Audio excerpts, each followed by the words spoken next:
When you hand over your power, you become as volatile as the system you handed it to. Because when it shifts, you shift.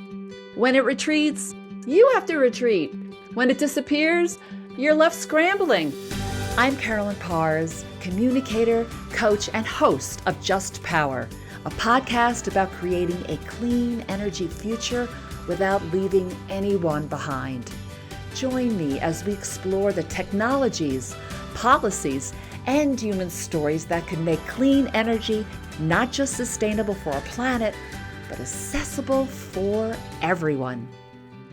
Well, here we are. Season 5 of Just Power is officially complete.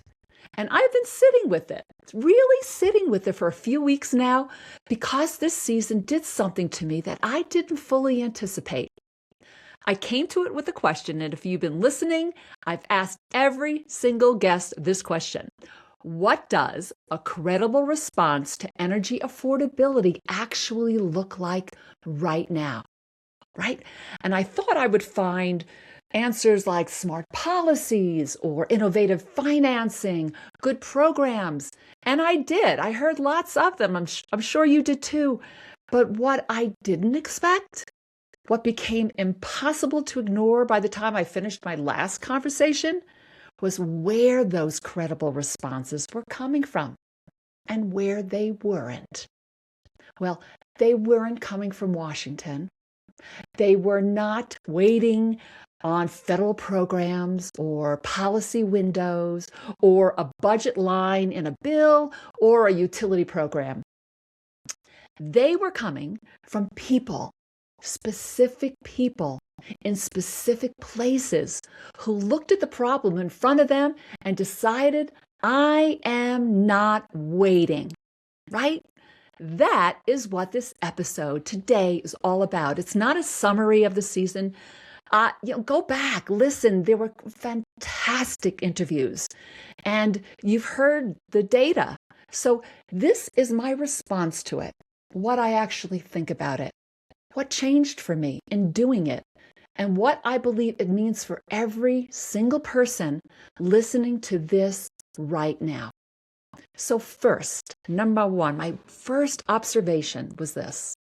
When you hand over your power, you become as volatile as the system you handed it to. I want to say that carefully because I'm not making a political statement here. I am making a leadership observation. For decades, a lot of progress we have made in energy, in climate, in equity, a lot of it has been tied to federal funding, no doubt. Federal programs, mandates. And when that support is there, it is real and it matters and people's lives are better for it. So I am definitely not dismissing that. But here is what this season made very clear to me. When we build our work on the foundation of any external authority, government, a funding cycle, a policy window, an executive inside of a utility, we become as volatile as that authority. We become as volatile as that authority because when it shifts, you shift. When it retreats, you have to retreat. When it disappears, you're left scrambling. That personally happened to me.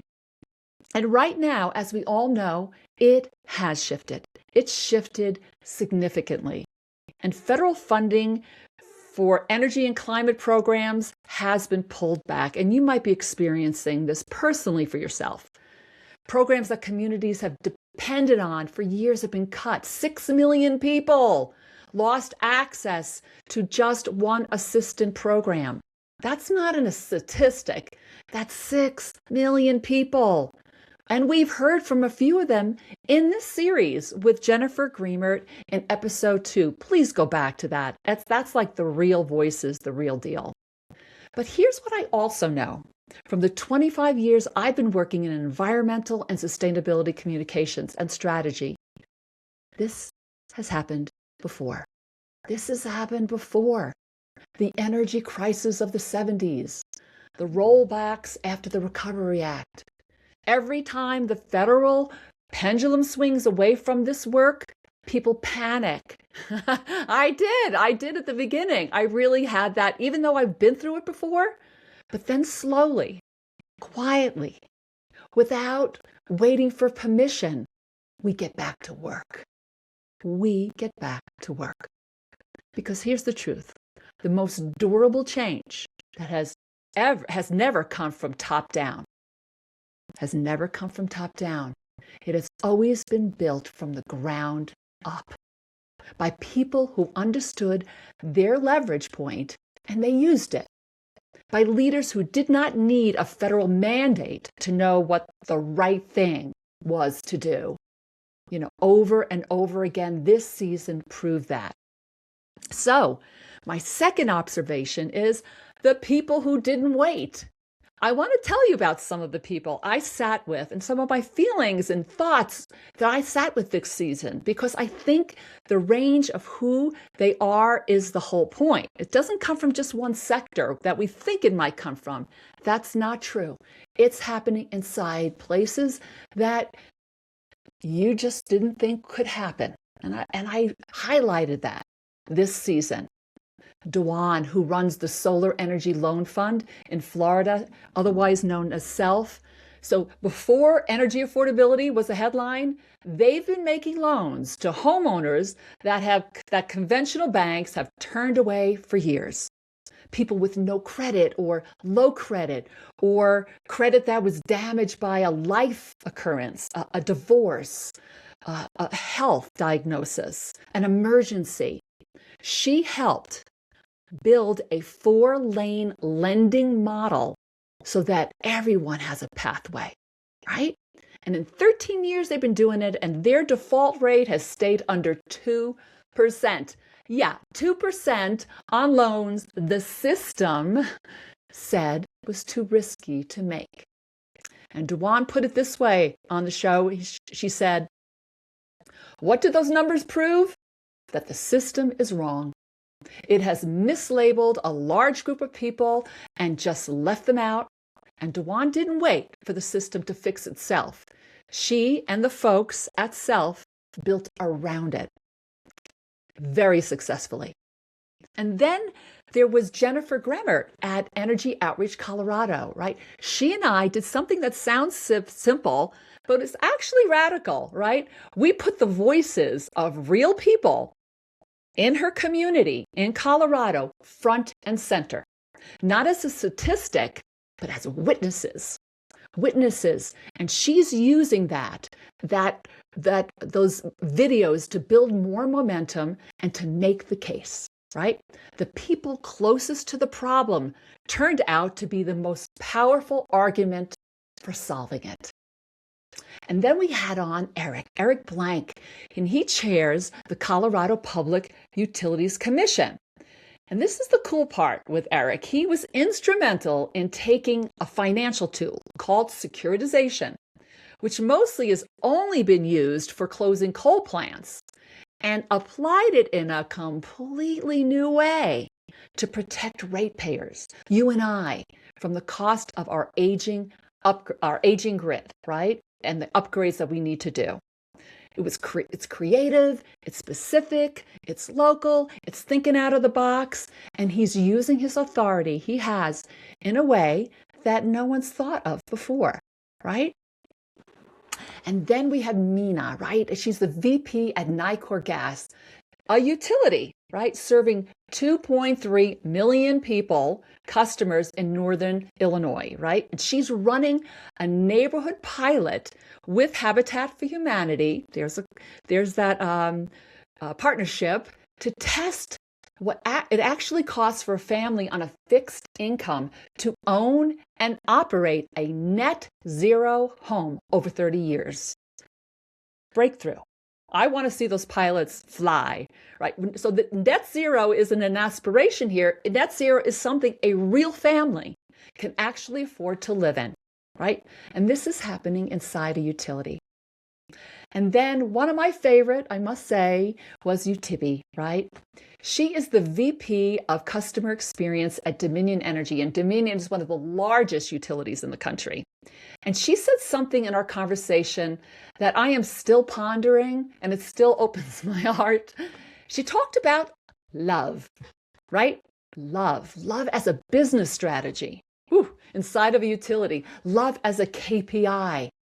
This wasn't a metaphor, not some values poster like on a wall next to an elevator that you see, but as an actual operational standard inside a utility for how her team shows up for customers who are struggling. And this is what she did. Really, it's like where the rubber meets the road.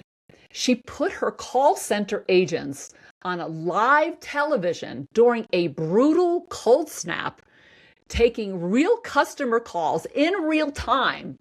Talk about stepping out, right? And she said after that, I asked her, like, how did you do that, right? And what gave you the courage to do that? And she said, what you need to know is all that you built on game day happens months and years before when you build all season long, right? So she's been doing that, a VP inside of a major utility, talking about love as a KPI. It was one of the most powerful moments of the entire season, I must say, because that is not a federal program. It is not a policy mandate.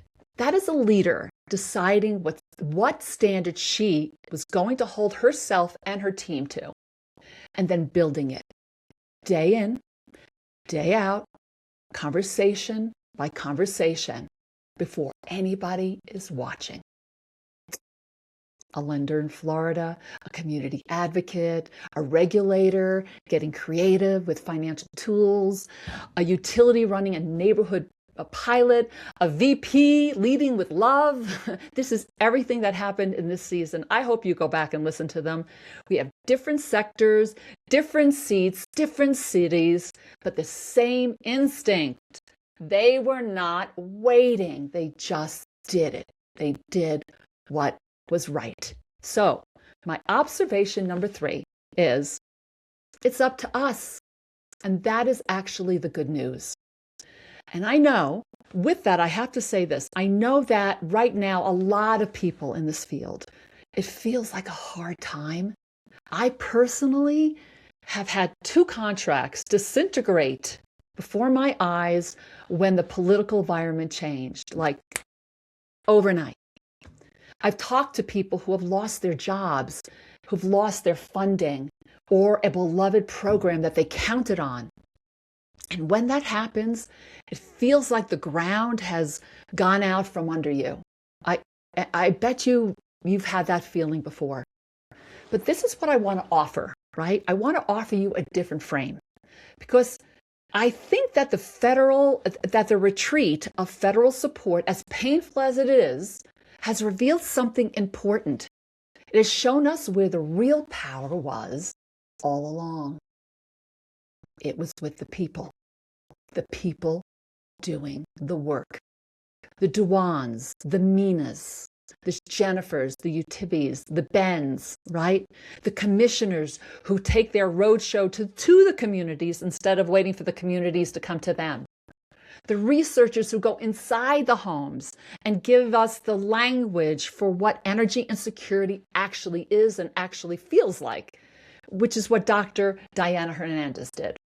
And the advocates who sit in rate case after rate case, year after year, making sure that the people who are most affected by the decisions have a seat at the table, like Jolette Westbrook and John Wilson. Woo! Big. The work does not stop when a federal pendulum swings. It actually moves. It gets more local. It gets more specific. It gets more creative. And honestly, based on what I heard this season, it gets more powerful. It gets more powerful.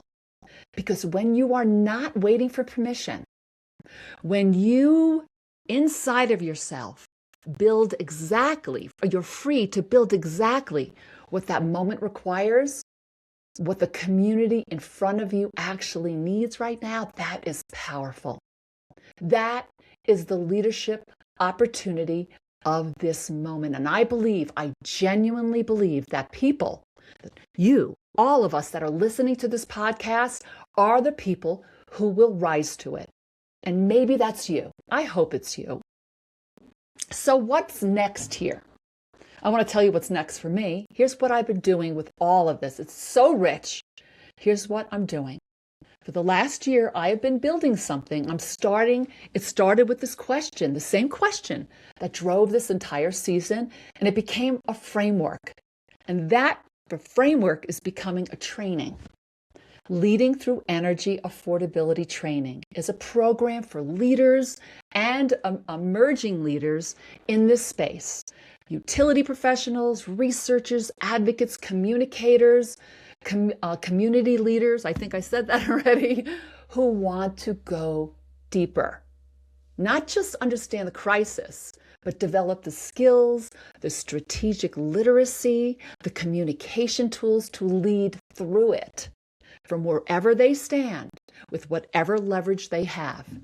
So everything I heard this season, the 5 patterns that kept showing up across all of the conversation, that is the foundation that's being built right here in this training. Because this is not abstract. This is the work.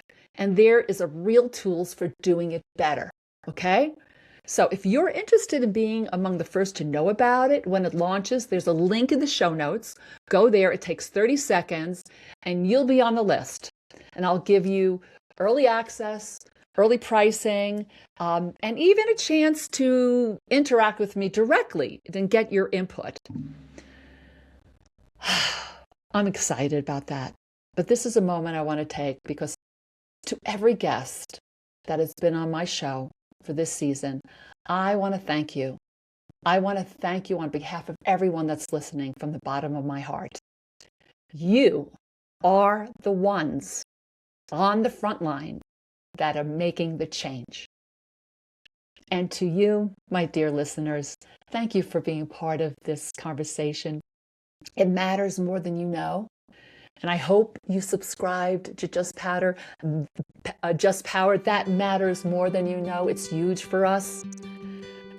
I hope you were inspired by this season, inspired to do your part in this quarter of the world.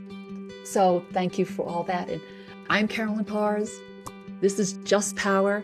And as always, we are all in this together. Thank you for joining us. If you enjoyed this episode, make sure you subscribe to Just Power wherever you get your podcasts. And if you really loved it, leave us a review and tell everyone you know about our podcast. It's going to take all of us to create a clean energy future that leaves no one behind.